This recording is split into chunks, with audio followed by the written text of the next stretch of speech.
核三厂停芳的公投，这礼拜六就要投票。反对停芳的专家学者今仔日搁开记者会，强调因反对的7项理由。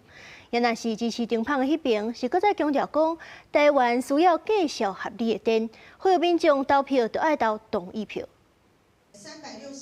核三重启公投8月23日进行投开票，来自全国900个学校系所，超过450位学者发起联署声明，提出7项反对核三重启理由。佮表示，活动短暂经过核三厂区，基础软化真歹确保核安，爱极力争取无同意票。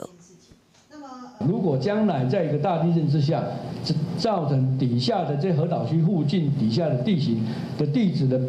岩层的变形破坏，将来是一个造山的区域所以这是一个非常危险。反对核三重启的学者认为，重启颠倒会产生更较侪万年核废、济老子孙无符合经济效益等影响。更较强调空污解决方法并无伫重启核电。另外一边公投正方代表何小董事长董祖贤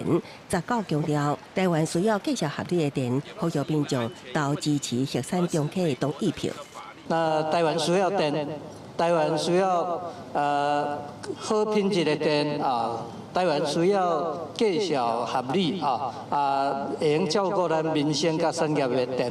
行政院长杜永泰表示，针对核能议题，核安会已经启动需要的定数，家己尊重公投结果，更加相信科学经济。公司新闻采访报道。